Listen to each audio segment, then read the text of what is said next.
مش مصري 100%، ما اعرفش جنسيته ايه، اه بيتكلم مصري ممكن مكسر. يكون من المنصورة عادي اصلا.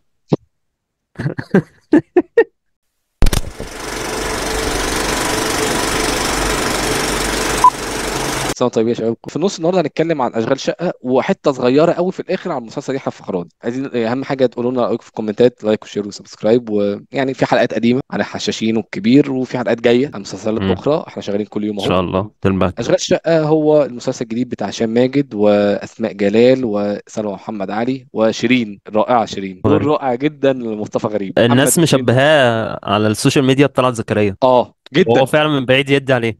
تشبيه 10 على 10، تأليف شيرين فعلا. وخالد دياب اه. واخراج خالد دياب. والمسلسل 15 امم حلقه موجود على شاهد ويعرض على ام سي مصر. مسلسل لطيف، مسلسل لطيف جدا. الاكيد ان هو بيضحك. انا مثلا حلقه اه. نص ساعه، في مشهدين ثلاثه في المسلسل في كل حلقه بيضحكوني. امم في جزء كده في الحلقه الثانيه بتاع المشهد الحمام ملوش حل. امم حلقه السابعه كان في مشهد ليه علاقه بالكبده، مشهد ليه علاقه بالثلاجه. واو، لا لا انا فاكر بالمشهد، اللقطه اه. بالمشهد ده بيضحك في. ولكن المسلسل قايم على طون واحد، ان هو لطيف. اول حلقه ما كانتش امم كويسه، اول حلقه هي اقل حلقه من كل الحلقات، لكن امم المسلسل كان في تصاعد في تصاعد. احلى حلقتين الحلقه الثانيه والثالثه، حلقات انتصار انا عظيمه. بالمناسبه يعني مش عايز اقطع كلامك، بس حته اول حلقه اللي انت بتتكلم عليها دي، جماعه احنا لو شغالين بالنظام الامريكاني مفيش ولا مسلسل هيتم انتاجه. ده اللي حلو في صله رحم. احنا صله رحم هنتكلم اه. عنه قدام. صله رحم المسلسل الوحيد في مسلسلات رمضان السنه دي اللي احنا اتفرجنا عليه اللي امم عمل البايلوت. انا عامل لك حلقه اولى، لو انت بتعمل حلقه بتوريها للمنتج فيقول لك اه هاخد مسلسلك او يلا هرفضه. انا هتفرج على ده المسلسل النظام وش. بره يعني. يليهم حلقه ايمان السيد، هي كده دي. حلقه البت السوريه اللي هي ايلا دي، فكره حلوه. انا ايمان السيد عايز ادوق، عايز ادوق اكلها يعني. اه انا ما حدش لكن عمل فيا كده من ايام تارانتينو والله. عايز حلقتين ادوق انعام، الاكل. حلقتين انعام سالوسة رهاب. هو نجح في اللي غلط في الكبير. الكبير امم بياخد الفقره 5 حلقات، احنا 30 حلقه بقى. لا يا باشا، هي امم كل نسبه واحده وتناسب. اه.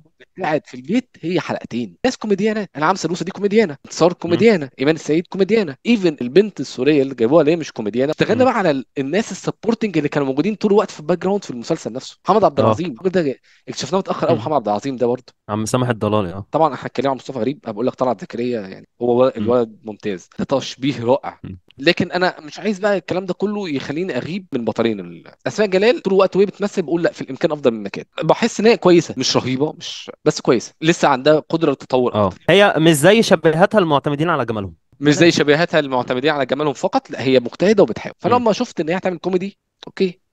لغايه ما اكتشفت ان ده افضل دور عملته اه، اسماء جلال بس بكل بساطه. انا ما كانش عندي التحفظ ده تصدق يعني. اه ما انا كان لا، عندي لان تحفظ ده. هي خفيفه ما عملتش، بس عندها بوتنشال. وكمان لما تشوف ان خالد وشيرين دياب هما اللي بيكتبوا، لا لا لا، انا بكل فممكن بساطه تستبشر، انا هقول تستبشر خير ده يعني. افضل دور عملته اسماء جلال زي العسل. ومش بترمي افيهات، هو المسلسل قائم على كوميديا الموقف. عندها قبول في الاكشنز اللي ما بينها وبين شيرين حماتها. اصلا مم. العلاقه اللي عاملينها ما بين اسماء جلال وهشام ماجد وحماتها شيرين دي، الصوره اللي هي منتشره دلوقتي على الانترنت اللي هم حاطينها الصوره. هي شيرين قاعده على الكوشه، اصلا خلي بالك ما اتعرضتش في المسلسل، محطوطه في خلفيه. محمد ركور. سون جابها. ركور. اه. راكور. لا هشام ماجد ترقى عندي من هو من ايام البدايه بتاع سمير وشهير بهير، كان في المركز الثالث بالنسبه لي، لان هو دلوقتي هو المركز الاول بالنسبه لي فيهم باي فار. لدرجه ان انا ممكن اقول دلوقتي ان هشام ماجد مم. هو افضل ممثل كوميدي موجود على الساحه دلوقتي مم. مقارنه بالباقيين. ماليش دعوه بالايرادات، لكن كتمثيل كوميدي اكتر واحد مش اناني، دايما بينجم اللي قدامه. اسماء جلال ما كانتش هتضحك في بعض اللقطات غير بوجود هشام ماجد. مصطفى غريب اللي منجمه قوي قوي قوي قوي هشام ماجد. وده برضو اللي مم. زيه في كده ميكي. ميكي بيدي تبادلات فلوس اللي اللي بقى. قدامه، اللي زي ميكي وهشام ماجد قليلين. انا هعتمد ان مم. انا دايما رد الفعل. وبرضه عايز اوصل لحاجه، التاليف رائع، خلق المواقف الكوميديه، وان احنا نوصل للمواقف المحرجه دي والموقف نكبره ونضخمه. ذكاء كتابي رائع جدا من الاخوين شيرين انا من الحاجات اللي عايز اشيد بيها المكياج بتاع اسماء جلال لما تخنت كان سيء. ومقصود. في الجون. في الجون.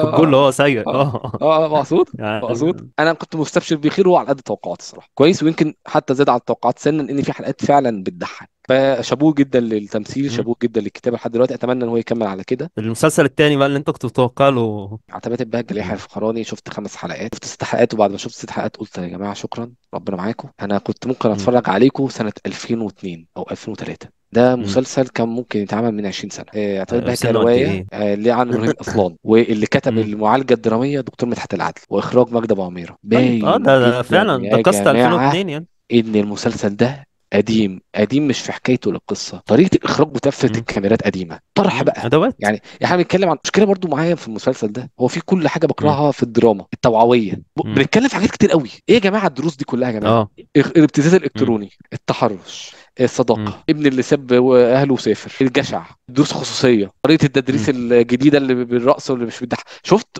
6 حلقات بنحكي ايه يا عم؟ في ايه يا عم؟ في إيه يا اسطى؟ ايه المحتوى ده؟ ايه المحتوى ده كله في 7 حلقات؟ اه. فعندنا حاجات كتير محمد بقى. صلاح، هنتكلم عن محمد صلاح. اه. بنتكلم عن حاجات كتير قوي بقى في 6 حلقات، وبطرق بقى مم. بطرق مباشره بقى، اللي هو في وشك بقى، اللي هو فين ايام زمان كنا بنعمل. من اول حلقه تحس بقى ده في شيء ناضج. ده جايبين بقى مم. يحيى فخراني، راجل بيتكلم عن ايام زمان وجمال زمان مش عارف ايه، هو راجل معيوب، ده دايم من العيوب الكثيره، مم. ورغم ذلك هو بيقعد ينظر على الناس لغايه ما اه. بنلاقي حد مم. بيقول ده انت فيك كذا وكذا وكذا، تقعد بس تنظر علينا وانت. طب ما تسيبني انا اعرفها، انت ليه لسه يا عم حرقتها بتقول ليه لي يا ليه؟ اسطى؟ طيب ليه الرخامه بتقول دي، لي ليه؟ انت عشان معاك السكريبت يعني. عايزين نتكلم عن الدروس الخصوصية، يلا بينا. الدروس بقى فين ايام تدريس زمان ومش عارف ايه زمان، لكن الرقص يا عم الطرح بتاع المواضيع دي طرح قديم. مم. الكلام اللي انت بتقوله ده اتقال بالطريقة دي قبل كده، فين الجديد؟ اصلا مجدي ابو عميره لسه موجود؟ دي مفاجاه والله مشكلة والله بالنسبه لي. الأساسية مش في مجدي أبو عميرة، مشكلة في النص. النص مم. ما فيهوش شيء يشد، والتناول بتاع النص اللي ما فيهوش شيء يشد ده تناول قديم. ده كان مسلسل هيبقى كويس مم. جدا لو كان عمله يحيى فخراني قبل عباس الابيض في يوم الاسود. الحقبه دي مم. ايه ده؟ تجديد؟ ايه ده؟ حد بيتكلم عن طريقه التدريس دي بالطريقه دي؟ حد بيتكلم عن ده هجره الولاد؟ ده ده مستنير، بتشوف حاجه لقدام ده. ده انت بروجريسيف جدا. نيجي بقى على الكاستنج. جمانة مراد طالعه واحده اه. شعبيه، ست واقفه على كشك، شلق بتشوح ناس وايه ولا وايه ولا، بس الفيلر عامل كده في مم. بقها، المكياج فول ميك اب، ومش مصدقك، وعندها كسره صغننه كده في المصري طبعا، اوعى تصدق. هنادي مهنا طالعه بنت مم. شعبيه، مالكيش في الشعبي خالص يا هنادي مهنا، انت بنت ناس قوي يا هنادي، انت بنت ناس قوي، ايوه. وما تلعبش مم. شعبي تاني. مم. باي ذا واي، من الميزات اه. الموجوده عنبه كويس، عنبه ممثل كويس. نيجي بقى على الطالع حفيد يحيى الفخراني، مم. مش مصري 100%، ما اعرفش جنسيته ايه، اه. بيتكلم مصري ممكن مكسر. يكون من المنصوره عادي اصلا. فصيل مم. فصيل يا حبيبي، انت كده فصلتني. امير عارف لو المصري جايب يا لي عم. مثلا، هو كان في كندا، في امريكا، في فرنسا، وعايش طول بره مصر، فرجع هفهمها خلاص اوكي، في شيء درامي، حبكه دراميه مم. ما خليته بيتكلم مصري مكسر. احنا عندنا ناس دلوقتي في التجمع يا صاحبي ده في وفي شبرا، الشيخ زايد، يعني شيلوا الادوار دي. اه لا هنا لا، جغرافيا لا. احنا احداثنا في شبرا. جغرافيا لا هنا. احداثنا في في شبرا. بلوت هول. طبعا مش آه... هتكمله اكيد طب لا. لا يا راجل. أربعة له. ربنا أربعة معاك. له. بص هبقى اتفرج على الحلقه الاخيره كده واشوف ايه، ومش متوقع ان هو هيتحسن لانه هو عكس ذوقي عن انزل بقوله، انزل بالستارة. مسلسلين. ننزل على المسلسلين، عايزين نسمع ارائكم، ونشوفكم ان شاء الله الحلقه الجايه. باي باي.